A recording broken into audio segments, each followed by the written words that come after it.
प्रेम से बोलिए छठ मैया की जय।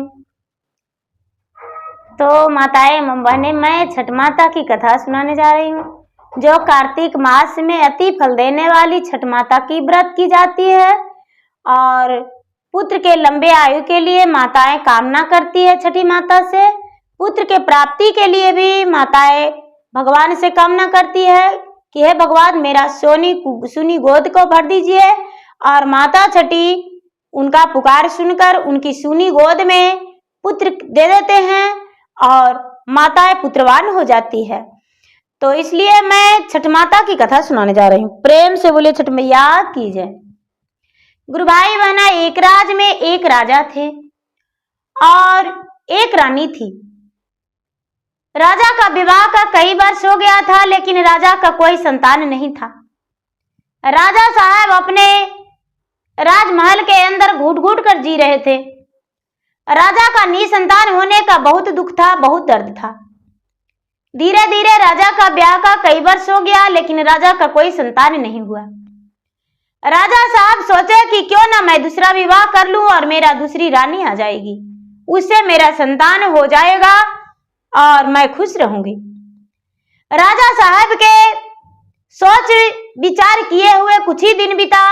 राजा साहब इस बात को मंत्री को बोले और मंत्री जो थे राजा को दूसरी विवाह रचवा दिए और राजा को दूसरा विवाह हो गया। राजा की दूसरी रानी आ गई, लेकिन भला कर्म का लिखा कौन बदल सकता है। राजा का कोई संतान नहीं हुआ और राजा साहब फिर से वही सोच में पड़ गए। धीरे धीरे 2 से 3 वर्ष बीता, 4 वर्ष बीता, लेकिन राजा साहब का कोई संतान नहीं हुआ। धीरे धीरे राजा तीसरी विवाह का भी मन में ख्याल ले आए और तीसरा विवाह भी कर लिए। लेकिन राजा को तीसरा विवाह कर लेने के बाद भी राजा का कोई सुख नहीं मिला। राजा का संतान सुख नहीं मिला। राजा की तीसरी रानी भी मां नहीं बन पाई और राजा साहब चौथी विवाह के भी सोच लिए। राजा का धीरे धीरे समय बीतते बीतते 7वां विवाह भी हो गया और 7वीं रानी भी घर में आ गई, लेकिन राजा साहब का कोई संतान नहीं हुआ। राजा साहब एक दिन दरवाजे पे बड़े उदास मन से बैठे हुए थे और मन ही मन सोच रहे थे कि हे भगवान, मेरा विधाता ने क्या लिखा है कर्म में क्या लिखा है विधाता, जो कि मैं निसंतान हूं। मेरा प्रजा देखकर ठूल मारता है और मुंह फेर लेता है। हे भगवान, आखिर मैंने ऐसा क्या कर्तव्य किया हूं जो मैं निसंतान हूं। तभी एक महात्मा आए और कहने लगे, हे राजन, क्या बात है, बड़े उदास मन से बैठे हुए हैं। दीदी महात्मा को बात सुनकर राजा कहने लगे कि नहीं, ऐसा कोई बात नहीं है, मैं उदास मन से नहीं बैठा हूं, मैं उदास मन से नहीं बैठा हूं, बस अपने राज के भाग्य के बारे में सोच रहा हूं। महात्मा कहते हैं, राजन, आखिर अपने राज के बारे में, भाग्य के बारे में, भविष्य के बारे में क्या सोच रहे हैं, हमें विस्तार रूप से समझाइए।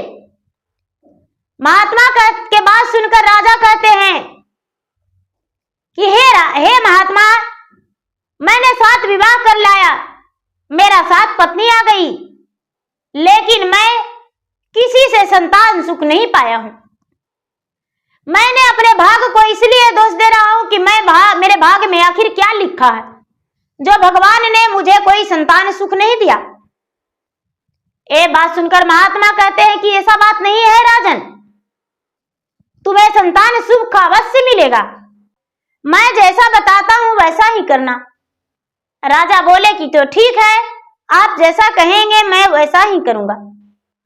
महात्मा कहने लगे कि हे राजन, आप ऐसा करें कि आप 7 रानी से कार्तिक मास में पूरे कार्तिक स्नान करवाइए गंगा जी भेजवाकर, और जब शुक्ल पछाए और तुलसी में दीपक जलवाइए, आंवले वृक्ष का पूजा करवाइए, और जब कार्तिक मास शुक्ल पछाए तो अपने रानी से कहिए 7 रानी आपका माता छठी का अर्घ देंगे और माता छठी से संतान मांगेंगे। माता छठी आपका पुकार अवश्य सुनेंगे और आपका संतान अवश्य देंगे। ये बात सुनकर राजा हंकारा भर दिए और कहने लगे कि जब आम का दिन आए तो आपका बगीचे है, बगीचे में जाकर बाएं हाथ से डंडे मारकर और दाहिने हाथ से उठाकर और जिस फल में 7 रहे वही फल का घौदा गिरा दीजिएगा और एक एक 7 रानी को दे दीजिएगा। आपका रानी अवश्य मां बन जाएगी। राजा इस बात को सुनकर बड़े प्रसन्न हुए और रानी को जाकर बोले, रानी साहब, आपके लिए एक बहुत बड़ा खुशखबरी है। 7 रानी बोली, क्या? अरे कार्तिक मास जब आएगा तो आप कार्तिक मास में पूरे कार्तिक स्नान कीजिएगा गंगा जी जाकर और शुक्ल पक्ष आने पर छठी माता का व्रत रखिए। आपका छठी माता अवश्य संतान सुख देंगे और संतान सुख दे देंगे तो इससे बड़ा क्या सुख हो सकता है। रानी बोली, हाँ हाँ अवश्य करेंगे। धीरे धीरे समय बीतने पर कार्तिक मास आ गया। 6 रानियां जो थी सूरज उगने पर भी स्नान नहीं करती थी। सुबह 4 बजे क्या ब्रह्म मुहूर्त में स्नान करती, सूरज उगने पर भी स्नान नहीं करती थी। छोटी रानी प्रतिदिन गंगा स्नान जाने लगी और गंगा मैया के पूजा करने लगी और तुलसी में जल डालने लगी, दीपक जलाने लगी, शमी महाराज का पूजा करने लगी, पीपल में जल देने लगी। और कार्तिक मास का शुक्ल पक्ष जब आया तो राजा से कहती है कि हे स्वामीनाथ, कार्तिक मास शुक्ल पक्ष आ गया, आप बोले थे कि छठ करना, तो हम छठ करने को लिए तैयार हैं। राजा सब रानी से बोले तो कहते हैं कि छोटी रानी ही कर लेगी, क्या होगा, हम उपास रह लेंगे और अकेले दे लेगी। ये बात सुनकर राजा कहते हैं चलो एक भी तो कर लो, अच्छा है, एक भी कर लो, अच्छा है। अब तो रानी जो थी, रानी छोटी रानी व्रत रखी और 6 रानी गंगा के घाट पे भी नहीं गई। छोटी रानी दाई दासियों के साथ व्रत रखी और व्रत करके छठी माता के अर्घ दी। छठी माता से मांगी कि हे छठी माता मेरा संतान सुख दीजिए। छठी माता इसका पुकार सुन लिए। धीरे धीरे समय बीतने पर जब आम का दिन आया तो राजा बगीचे में गए और बगीचे से 7 गुच्छा वाला दीदी एक घवद राजा झाड़ लिए डंडे से और लाकर रानी को बोले कि रानी लीजिए, ये फल सब मिलकर खा लीजिएगा। छोटी रानी को पूरे घर में मान सम्मान नहीं मिलता था। छोटी रानी को कौआ हकनी कहते थे। छोटी रानी को नौकरानी के बराबर भी उस घर में लोग नहीं समझते थे। जूठा भोजन, बासी भोजन लोग दिया करते थे। छोटी रानी गरीब घराने की थी, इसीलिए उसे मान सम्मान कोई नहीं देते थे। बर्तन धो रही थी छोटी रानी, अच्छा रानी बैठ के बातें कर रही थी। राजा ले जाकर आम दिए तो राजा कहने लगे छोटी रानी किधर गई। 6 रानियां बोली, अरे वो बर्तन धो रही है, लाइए उसका हिस्से का रख देंगे और हम सब अपने अपने बांट कर खा जाएंगे। राजा वहां से चले गए दीदी और छोटी रानी का हिस्सा वाला भी आम इन्हीं लोग खा गई। जब उसका बर्तन धोया हुआ तो हाथ धोकर और आकर कहती है कि दीदी राजा साहब जो आम दिए थे दीदी वो आम कहाँ गया। तो इन लोग कहने लगी 6 रानियां कि अरे हिस्से का आम, 7 आम था, मैं खा के कूड़े कचरे का डब्बा में फेंक दिया। छोटी रानी कूड़े का डस्टबिन में देखने गई दीदी तो उसका छलका गुठली सब धो धो के या उसका चाट ली और गुठली को ले जाकर खेत में दबा दी मिट्टी से कि है आम का फल, इसमें पौधे उग जाएगा तो मेरा बच्चा इस पौधे का वृक्ष हो जाने पर फल देगा तो खाएगा। इसलिए जल्दी से उग जाना, मेरा बच्चा भी जल्दी से आने वाला है और ये पौधा हो जाएगा, फल देगा, मेरा बच्चा झड़ेगा। सातों गुठली को मिट्टी में दबा दी और जो रानी थी, रानी चाट ली। कुछ ही दिन के बाद पता चला कि मैं गर्भवती हूं।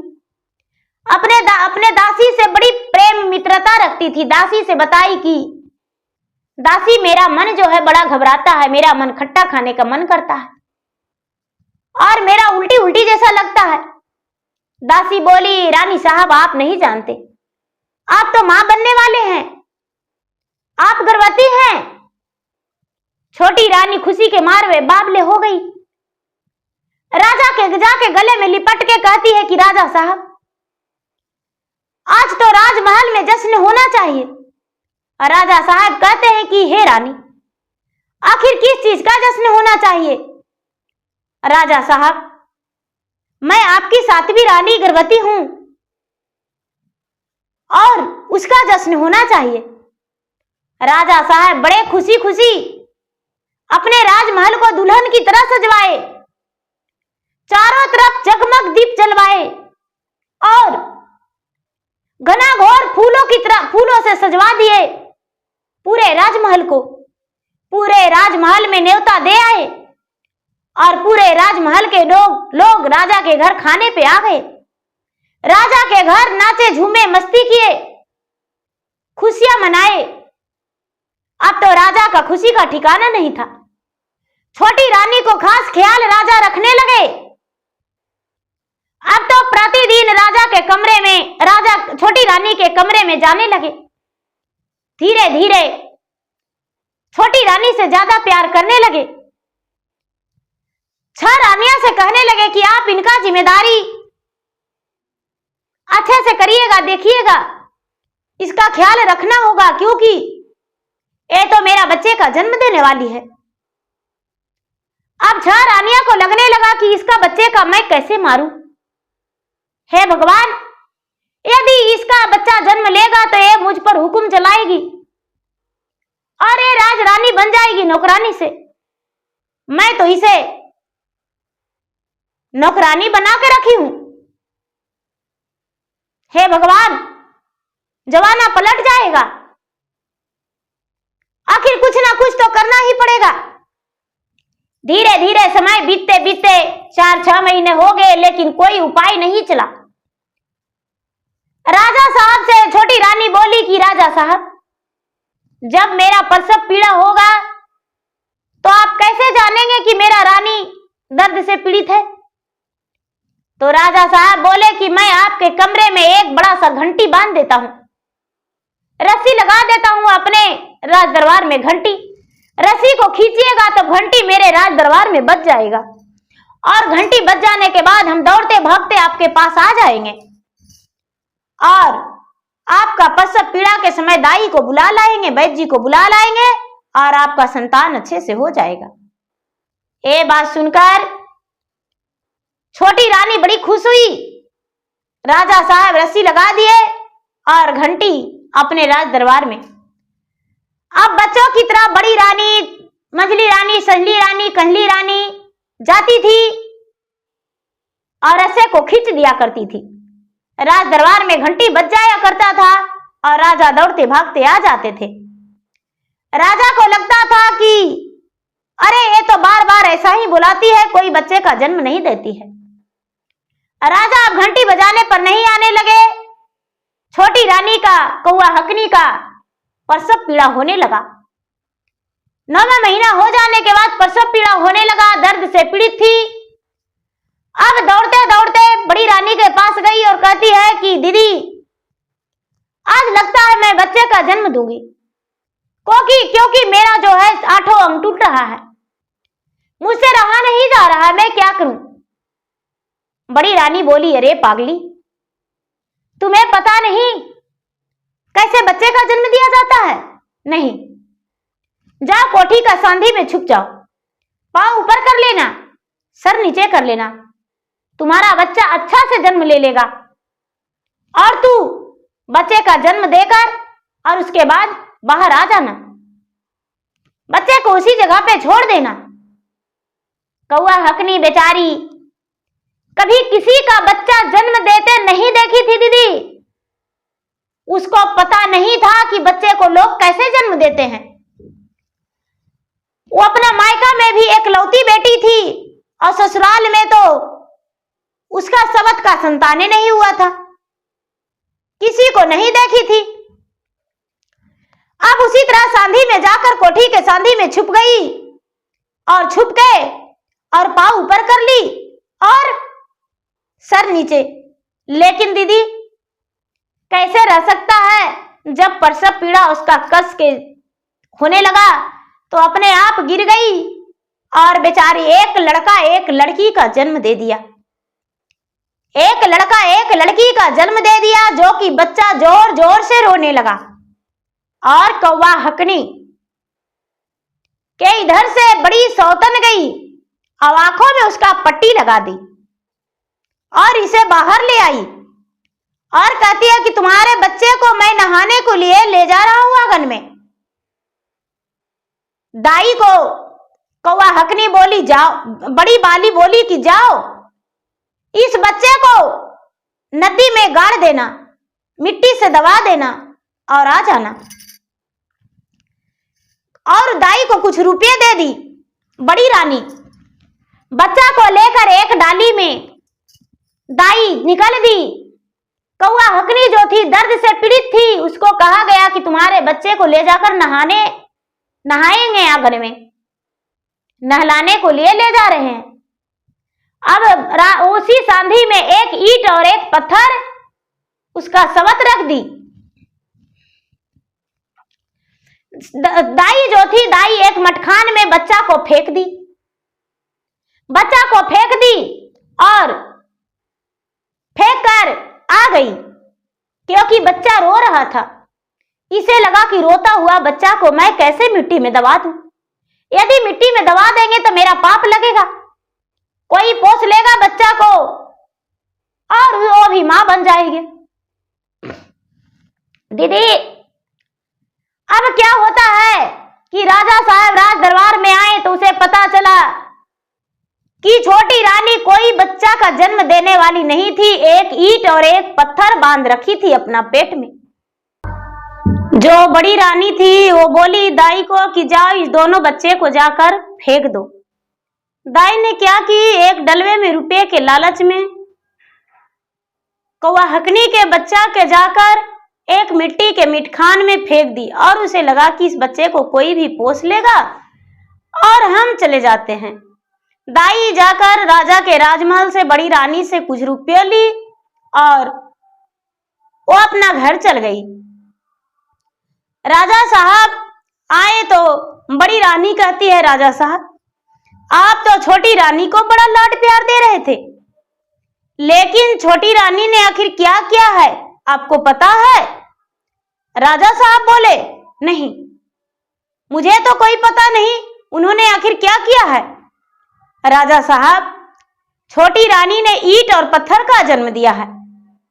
राजा साहब के आंखों तो जैसे लग रहा है कि खून का आंसू टपक रहा है। राजा साहब गुस्से के मारे अंगार बन गए, जैसे अग्नि लहर रहा है उस तरह राजा गुस्से को अपना लहराने लगे और छोटी रानी पे कोड़े बरसाने लगे। जो कौवा हकनी थी उस पे कोड़े बरसाने लगे और कहने लगे कि भला तुम्हें अब रहने से क्या फायदा, तुम मेरे घर से चली जाओ।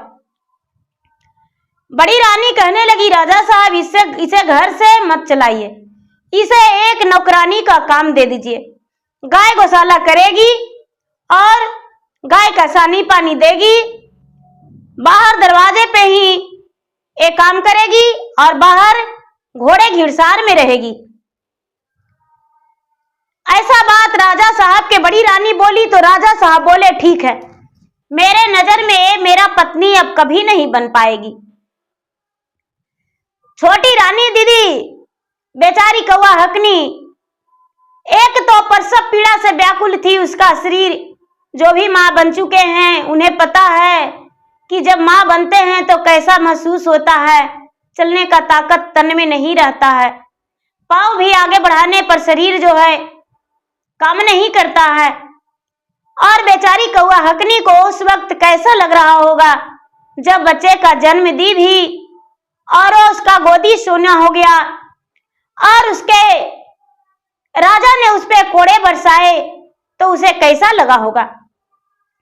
अब राजा साहब उसे देखना पसंद नहीं करने लगे। उसी घर में बेचारी कौआ हकनी एक नौकरानी बन के रहने लगी। धीरे धीरे धीरे धीरे समय बीतने लगा। समय बीते बीते वहां जो मटखान में, दीदी यहाँ के बात यहाँ रखते हैं, मटखान में सुबह होने पर एक कुम्हार मिट्टी लाने गए और कुम्हार की पत्नी देखते हैं कि दो बच्चे हैं, एक लड़का एक लड़की। कुम्हार की पत्नी कुम्हार से बोले, ए जी देखते हैं क्या है मिटखान में। अरे हमें नहीं पता क्या है। देखने गए तो देखते हैं कि अरे बच्चा है। दोनों ने बच्चे को गोद में ले लिए और लेकर बड़े खुश हो गए। वो भी निसंतान थे, उनका भी कोई संतान नहीं था। कहने लगे मेरा पुकार तो भगवान सुन लिए, मुझे दो बच्चे दे दिए हैं। कुम्हार और कुम्हारिन दोनों बच्चे को पोषण पालन करने लगे और कुम्हार कुम्हारिन भी एक माता पिता बन गए। धीरे धीरे कुम्हारिन के गोद में दोनों बच्चा पलने बढ़ने लगा। अब तो कुम्हार और कुम्हारिन का सूनी गोद भी भर गया। वो सीने से अपना लगाकर छाती से दूध पिलाने लगी और उसका सूखा हुआ नदी में धारा आ गया, उसका दूध आने लगा और बच्चे का दोनों का पोषण पालन कर ली। धीरे धीरे समय बीत रहा था। अब यहाँ बेचारी छोटी रानी छठी माता के व्रत नहीं छोड़ी थी, शंकर भगवान के पूजा पाठ नहीं छोड़ी थी। शंकर भगवान से कहती थी कि हे भगवान, आपने मेरा दुख दिया है लेकिन आप ही मेरा दुख का निवारण करेंगे। आज ही आप ही मेरा जीवन में खुशी लाएंगे। हे भगवान, आप जो भी करते हैं वो अच्छा करते हैं। मैं अपने आंखों से देखा था कि मैंने दो बच्चे का जन्म दिया हूं, लेकिन मेरा बात तो किसी ने नहीं सुना और नहीं तो बच्चे का खोजने का किसी ने कोशिश किया। आखिर मेरे साथ इतना अन्याय क्यों हुआ भगवान। छठी माता के व्रत, बेचारी पान फूल ले जाकर वो गंगा जी में अर्घ देती थी और किसी से वो नहीं बताती थी कि हम इस व्रत को पालन कर रहे हैं। जब भी भगवान के सामने, छठी माता के सामने जल में खड़ी होती थी तो छठी माता से कहती थी, हे माता छठी, मेरा बच्चा जहां भी हो उसका रक्षा करना, मेरे बच्चा के मेरे जिंदगी में जरूर लाना, जिससे मैं उस बच्चे को साथ जियो और पूरा अपना जीवन भर रह सकूं। धीरे धीरे समय बीत रहा था दीदी और बच्चा दोनों बड़ा हो गया। कम से कम 6-7 साल के हो गया। कुम्हार जो थे मिट्टी का घोड़े, मिट्टी का हाथी और मिट्टी का सूप मोहनी बनाकर दे दिए। बच्चा जो था, जो कहता था तालाब में जाकर, राजा के तालाब में आट के घोड़ा काट के घोड़ा, बाबा के पोखरा में पानी पियो रे घोड़ा। जो लड़की थी वो कहती थी, सुपली मोनी धूरी फटक, बाबा के धूरी फटक, बाबा के पोखरा पर खेलूंगी, बाबा के धूरी फटकूंगी। जो राजा की 6 रानी थी वो घूमने जाती थी, उसे नजर पड़ा तो देखती है कि अरे बिल्कुल मेरा छोटी जो सौतन है कौवा हकनी, उसी का शकल का ये दोनों बच्चा है। लगता है दाई ने इसे नहीं मारा और इसे कोई पोस लिया है। 6 रानियां ने पता किया कि आखिर इस बच्चे को कौन रखा है, किसने पोषण पालन किया है। पता चला कि यह कुम्हार का बेटा और कुम्हार का बेटी है। अब 6 रानी के लगने लगा दीदी कि इस बच्चे को कब मार डालूं, कब इस बच्चे को मैं प्राण ले लूं। अब उसका मन में यही चलने लगा। वो घर गई और घर जाकर वो खटवास पटवास ले ली और सो गई। राजा साहब राज दरबार से शाम के समय में आए तो कहने लगे कि अरे कोई रानी पे नजर नहीं आ रहा है, मेरे सब रानियां कहां गए। घर के बाकी जो दाई दासियां थी वो बोली कि राजा साहब 6 रानियां आपके कोप महल में सोए हुए हैं, आप जाकर उन्हें देखिए आखिर क्या हुआ है। मैं तो उनसे पूछा तो उन्होंने कोई जवाब नहीं दिया। राजा साहब क्या किए, 6 रानियां को उठाने चले गए। 6 रानियां ने राजा को कोई जवाब नहीं दी। राजा बड़े मिन्नती किए कि आपके वादे पूरा करेंगे, आखिर क्या बात है जो आप सोए हुए हैं, आप ही तो मेरा जीवन है, आपके मुख देखकर मैं जीवित हूं। छोटी रानी ने तो मेरे साथ जीवनघात किया है, विश्वासघात किया है। हे रानी आप उठिए और भोजन कीजिए। बड़ी रानी बोली आज मेरा तबीयत ठीक नहीं, मैं तो लगता है कि आज मरने वाला हूं। छोटी रानी तो जो किया सो किया, लेकिन आज मेरा भी प्राण नहीं बचेगा। राजा कहने लगे कि रानी साहब आप ऐसी बात क्यों बोलते हैं, मेरा कलेजा फटता है, दिल टूट जाता है, आप ऐसा मत बोलिए। क्या कहूं, वैद्य जी को बुला दीजिए। और क्या, वैद्य जी से पहले बात कर रखी थी। वैद्य जी आए तो देखें तो कहते हैं राजा साहब क्या बताओ, मेरा छोटी मुंह बड़ी बात, दुखों का पहाड़ टूट जाएगा यदि कहेंगे तो। राजा कहने लगे क्या, यहाँ जो कुम्हार है, कुम्हार का एक लड़का एक लड़की है, उन दोनों का कलेजे पर यह स्नान करेगी और उसका रक्त से अपना बाल धोएगी, तभी रानी का बीमारी ठीक होगा, और नहीं तो इसका बीमारी ठीक नहीं होगा। राजा साहब कहने लगे बस यूं ही तुरंत उस बच्चे को हम ले आएंगे। राजा साहब अपने सेना सैनिक को सवेरे होते ही भेज दिए और सेना सैनिक उस कुम्हार के घर गए और जाकर कहने लगे अपने बच्चे को क्या कीमत लोगे। कुम्हार और कुम्हारिन कहते हैं कि बच्चे बिकाऊ नहीं होते हैं, बच्चे तो जीवन का सहारा होते हैं, भला हम बच्चे को कैसे दे सकते हैं। सिपाही लोग बोला कि यदि आप नहीं देंगे तो आपका भी प्राण ले लेंगे। राजा साहब का आदेश है, बच्चे को जबरदस्ती ले आए। राजा साहब उस बच्चे को जल्लाद के हवाले कर दिए और जल्लाद ले जाकर एकांत में बच्चे को काट दिया, खून छान लिया और कलेजा निकाल लिया। कलेजा निकालकर और लाकर राजा के हाथों धरा दी। राजा ने उसे दे दिए रानी को। रानी क्या करेगी, कुछ नहीं की। रानी ने उसे मिट्टी में दबा दी, कुछ नहीं की, बस इसे शांति मिला कि दोनों बच्चा मर गया। धीरे धीरे समय बीतने लगा। अब जो बच्चा का शरीर था वो क्या किया था लोग, जल्लाद लोग, कि उसे मिट्टी में दबा दिया था और मिट्टी में दमा देने के बाद एक बेली और एक चंपा का फूल जन्म लिया था। बेली और चंपा का फूल जन्म लिया था और रोज एक फूल फुलाता था और राजा के बिस्तर पे गिर जाता था। राजा जब उसे देखे तो कहने लगे कि अरे ये फूल कहां से आता है, ये फूल नगर में मेरा कहां है, जो इस फूल को ला देगा उसको हम मुंह मांगा कीमत देंगे। राजा साहब के माली थे, वो कहने लगे राजा साहब ये फूल तो बगीचे में मेरा नहीं है, फुलवारी में नहीं है, ये फूल कहां से आ सकता है। राजा साहब के बात सुनकर माली भी चकित था। अब राजा साहब उस फूल के तलाश में लग गए। पता लगाते लगाते लोग पता किए कि ये फूल बहुत दूरी में है। माली बोला कि राजा साहब सारा दिन आपके दास के बराबर मैं आपके राजमहल में फूल हार गुथ के लाया हूं, क्या ये फूल ला सकते हैं। राजा साहब बोले अवश्य, क्यों नहीं। दीदी कौवा हकनी जो थी बेचारी व्रत करना नहीं भूली थी, व्रत बार बार करते रहती थी, अपने बच्चे के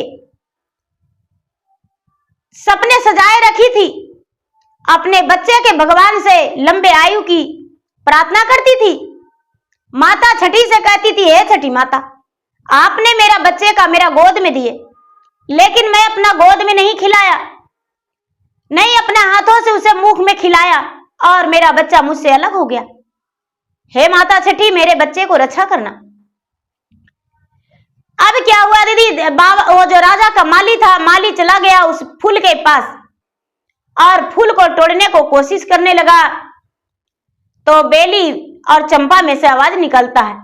चंपा कहती है बेली के, ए भैया बेला तका बहनी चंपा, फुलवा लोड़े ले बाबा के मालिया, फुलवा लोड़े दिए कीना।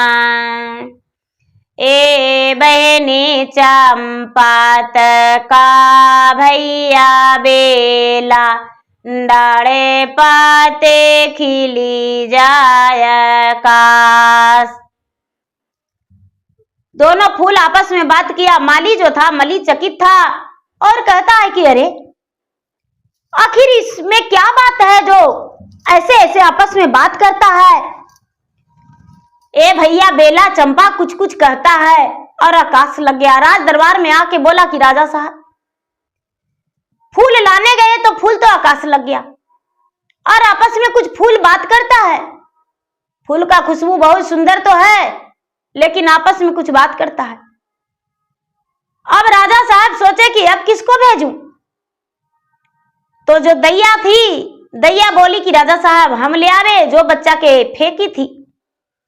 दैया गई तो दैया को देखकर, दाई को देखकर कहती है, फूल में से आवाज निकलता है, ए भैया बेला तका बहनी चंपा, फुलवा लोड़े ले बाबा के दएवा, फुलवा लोड़े दिए कीना। ए बहनी चंपा तका भैया बेला, डाड़े पाते लगी जाय आकाश। आपस में भाई बहन बात करके और कहते हैं भाई कि अरे बहन तू आकाश लग जाओ, नीचे मत आना, फूल मत गिराना, फूल मत तोड़ने देना। यही तो मेरा माँ का दुश्मन है, यही तो मुझे मटकान में फेंकी थी। नहीं नहीं, हाथ मत लगने देना। फूल आकाश लग गया। अब धीरे धीरे राजा से वो भी बोली कि राजा साहब फूल कोई बात बोलता है और उसके बाद आकाश लग जाता है। राजा के जो मंत्री थे, मंत्री गए कि हम फूल ला कर देंगे। मंत्री थे, मंत्री गए फूल तोड़ने की, हम कैसे नहीं तोड़ेंगे, तोड़ लेंगे। मंत्री गए तो मंत्री कैसे भी उसी बात कहता है, ए भैया बेला तका बहनी चंपा, फुलवा लोड़े लो बाबा के मंतरे, फुलवा लोड़े दिए कीना। ए बहनी चंपा तका भैया बेला, डाड़े पाते लगी जाय आकाश। फिर से फूल आकाश में लग गया। अब मंत्री आकर कहने लगे कि राजा साहब वो तो कुछ बोलता है, आपस में बात करता है, आप एक बार चल के देखिए। जब बोले मंत्री तो राजा कहते हैं ठीक है। राजा साहब खुद को गए फूल तोड़ने। जब खुद के गए फूल तोड़ने तो फिर से कहता है, ए भैया बेला तका बहनी चंपा, फुलवा लोड़े लाना पिताजी हमार, फुलवा लोड़े दिए कीना। ए बहनी चंपा तका भैया बेला, डाड़े पाते लगी जाय आकाश। बाबा हाथ नया धमाक कसाय। ब्रिज में से आवाज निकला कि बाबा तो एक कसाई हैं, पिताजी हैं, एक कसाई है। मेरा जन्म के बाद मेरे माता को कोड़े से मारे और एक नौकरानी बना के अपने ही घर में रखे हैं। उसे ब्याह करके जीवन संगनी बना के लाए, लेकिन उसका दुख के साथ ही भागीदारी नहीं होकर और उसे कोड़े से मारे और दुश्मनों को साथ देकर मेरे माँ को एक नौकरानी बना के रख रहे हैं। ये मेरे पिताजी नहीं है बहन, फूल में हाथ लगने मत देना। दीदी अब क्या होता है? राजा के 6 रानी गई। जब 6 रानी गई तो फूल में से आवाज निकलता है, ए भैया बेला तका बहनी चंपा फुलवा लोड़े ले सतेली मैया फुलवा लोड़े दिए कीना। ए बहनी चंपा तका भैया बेला डाड़े पाते लगी जाया काश। यही हवा कट्टर दुश्मन, यही तो कट्टर दुश्मन है। अरे इससे कभी दोबारा कोशिश मत करना कि हम नीचे लौट जाए। नहीं नहीं, अब सब कोई हार गए तो मंत्री कहते हैं कि ये राजा साहब छोटी रानी को एक बार भेजा के देखिए। सब कोई तो हार ही गए हैं, लेकिन मुझे कुछ लगता है कि दाल में काला है। आप नहीं समझ रहे हैं, छोटी रानी को एक बार भेज कर देखिए। और राजा कहते हैं छोटी रानी को क्यों भेजेंगे? वो मेरा कोई रानी वानी नहीं है, मेरे साथ बहुत बड़ा धोखा दिया, मेरे साथ तो इतना बड़ा साजिश किया कि पता नहीं क्या उसे मिला जो मेरा इतना इज्जत ले लिया और मेरा दिल को तोड़ा है। मंत्री कहते नहीं राजा साहब एक बार ले जाकर देखिए।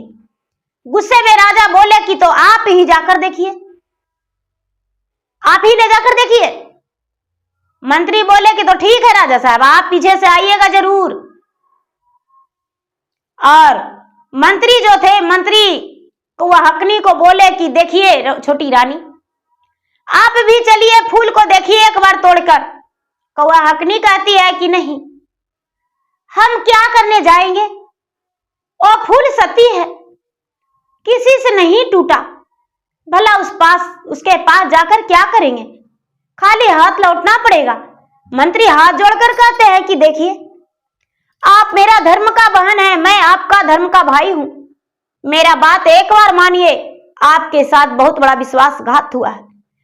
राजमहल के अंदर आपके साथ कोई बहुत बड़ी सी बात हो गया है जो किसी को बताया नहीं गया है। शायद आप भी अंधेरे घर में हैं, उसी का रहस्य है फूल में, आप नहीं जानते। आप मेरे साथ चलिए, यदि आप नहीं जाएंगे तो जीवन भर पछताएंगे। मंत्री उनके पांव पड़ने लगे, हाथ जोड़कर आंखों से आंसू गिराने लगे और कहने लगे कि आपको देखते हैं तो मुझे तरस आता है, लेकिन मैं क्या करूं, मैं तो इस घर का जो ठहरी मंत्री, लगता है कि मैं इस घर को छोड़कर चला जाऊं, लेकिन जाने से भी क्या फायदा। बड़े कहने पर छोटी रानी कौआ हकनी घर से कदम बढ़ाई। रास्ता में जाते जाते फूल का नजर पड़ा कि अरे मेरा माँ आ रही है। चंपा में से आवाज निकलता है, भैया बेला तका बहनी चंपा फुलवा लोड़े आवे तहतीस आपन मैया फुलवा लोड़े दिए कीना। टूटी जैते हथावा टूटिए जैते पैरावा काटी जै तो मोरो गरदन नहीं छोड़बो माता के आस। तो भाई कहता है, ए बहिनी चंपा तका भैया बेला डाड़े पाते लोरी जाहू पैर डाले भरा तोड़ा तन माउनिया भरा तोड़ा तन ले तन राजा से ही नाम। गुरु भाई बहना कहते हैं कि राजा से इनाम ले लेंगे, लौट जाओ नीचे, मेरी माता है, आज ही तो मुझे मौका मिला है मेरे माता को पैर छूने का। सतयुग का जमाना था, आज तो वैसा नहीं हो सकता। सतयुग का जमाना था, दोनों फूल का डाल माता के चरण में लौट गया और पूरा नगर में हंगामा हो गया, हाहाकार मच गया। बहुत सारे लोग गए, कौआ हकनी बहुत सारा फूल तोड़ी और सब कोई देखने गए कि अरे कौआ हकनी गई है। 6 सौतन भी गई, लेकिन किसी को नजदीक फूल नहीं आया, किसी से फूल नहीं टूटा। कौआ हकनी तोड़कर राजा के आगे गिरा दी। राजा साहब फूल लीजिए। अब सारे लोग कहने लगे कि आखिर फूल का रहस्य क्या है? कोई से नहीं टूटा, कौआ हकनी से टूटा।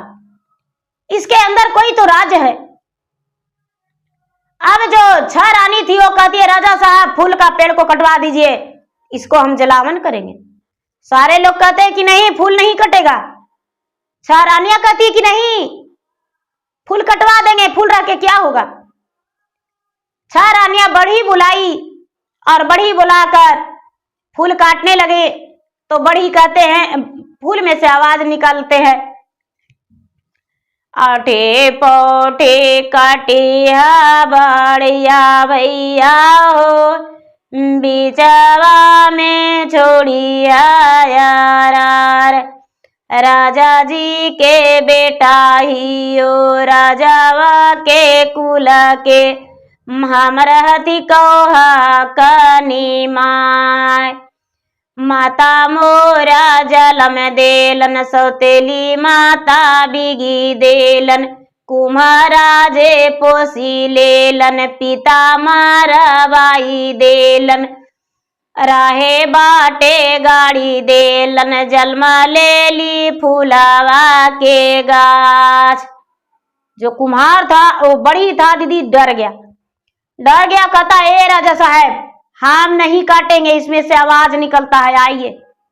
राजा साहब गए तो कहते हैं लाइए, देखते हैं क्या आवाज निकलता है, हम टांगा उसाते हैं। राजा साहब टांगा उसाए तो फिर से आवाज निकलता है, औटे पोटे काटिया राजा साहब जी, हम ही ओ तो हरे पुत, माता मोरा जलमा देलन, माता मोरे कहा काने बिगाई देलन, मोर सौतेली माता पोसी लेलन, कुम्हारा के जात, पिता मोर मरबाई देलन, काले जानी कलवाई लेलन, गहवड़ भराई देलन, जलमा ले ली फुलावा के गाछ।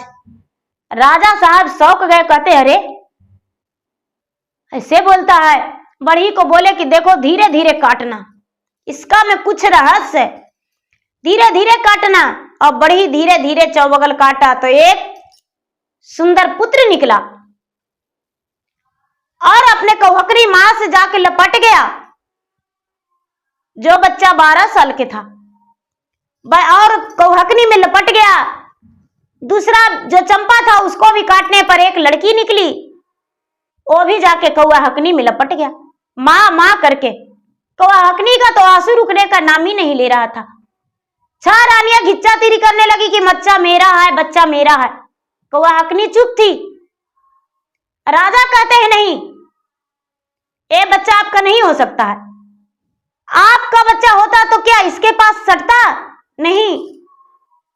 बोलो क्या बात था बच्चा से? बच्चा कहते हैं कि आप नहीं जानते हैं राजा साहब, आप तो मेरे बारे में एक बार जानने का भी कोशिश नहीं किए। जब मैं जन्म लिया था तो मेरे माता को कोई ज्ञान नहीं था।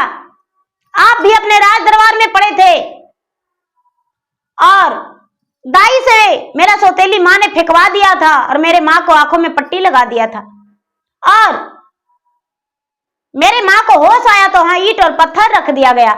जब कुम्हार के घर हम खेल रहे थे तो इन्होंने देखा तो क्या किया, मुझे मरवा दिया आपके हाथों।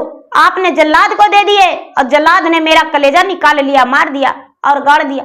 हम फूल बन के जन्म लिए, अकाल मृत्यु कैसे? मेरा माता छठी अपना गोद में रखे थे, मेरा प्राण नहीं गया था, मैं जीवित था क्योंकि माता छठी मुझे बचाने वाले थे।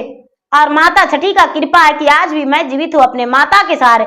मेरा माता 12 बरस लगातार व्रत की है पान और फूल से आपके घर में। राजा साहब आप नहीं जानते। कौआ हकनी बोली हाँ राजा साहब मैंने व्रत किया है। सारे लोग कहने लगे कि ये राजा साहब दूध का दूध और पानी का पानी करने के लिए बीच चौराहे पे इसका अग्नि परीक्षा देना पड़ेगा छह रानी को और कौआ हकनी को भी। हो सकता है बच्चा झूठ बोल रहा है राज पाने के लिए। ऐसा कीजिए, एक कपड़ा का कपड़ा घरा लगाइए, उसमें 50 महिलाएं अंदर जाएगी और एक तरफ कौआ हकनी और एक तरफ छह रानी, और आप बच्चा के गोद में ले रहेंगे और लाल रंग का कपड़ा लेकर और उसको 12 तार लगा देंगे, 12 मीटर कपड़ा के 12 तार, और इस तरफ से दूध गार के करेगी और उस तरफ बच्चा के मुंह में चल जाएगा। वही मां रहेगी। राजा तनिक भी देर नहीं किए, कपड़े का घर बना दिए, 12 मीटर कपड़ा मंगवाए और 12 तार लगा दिए। बहुत सारी महिलाएं गांव का नगर का वहां जुट गए ये नजारा देखने के लिए। पहले छह रानियां कहती है हम अपना सीने का दूध गारेंगे। छह रानियां मिलकर दूध गारी, शीत भी नहीं फूटा, सूखा नदी में कोई धारा नहीं बहा, धूल निकला, जेठ वैशाख का दोपहरिया का धूल निकला। और जो कौआ हकनी थी, एक माँ थी, गंगा में जो लहरा उठता है उसके गंगा कलेजा में लहरा उठ रहा था। माता छठी को याद करके कहती है, छठी माता आप तो जीवन दाता हैं, बच्चे का सुनी गोद में भर देते हैं, माँ को देते हैं। आज यदि सतका इसका माता होंगे तो मेरा सूखा हुआ नदी में धारा आ जाएगा। इतना कह के और अपना छाती का दूध गारी तो बच्चा का मुख में दूध भर मुख चला गया। राजा जांग पे दोनों बच्चा का बैठा रखे थे। राजा का पांव पे भी दूध गिरा, बच्चा का मुंह में भी। सारी स्त्रियां कहने लगी कि ये बच्चा कौआ हकनी का है। राजा साहब कौआ हकनी को ले गए मान सम्मान से और छह रानी को काट कर गड्ढे में भराने का आदेश दिए। कौआ हकनी कहती है राजा साहब हम में उसमें फर्क क्या रहेगा, काट के गड्ढे में मत भरवाइए।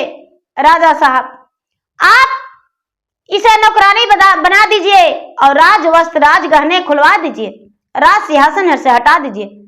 छह रानियां को राज सिंहासन से हटा दिया गया, राज वस्त्र खुलवा दिया गया, गहने आभूषण सब खुलवा दिया गया और छोटी रानी को सब उसके सामने पहना दिया गया और कौआ हकनी का मान सम्मान से राज सिंहासन पर बैठाया गया और उसे एक नौकरानी का दर्जा दिया गया छह रानी को।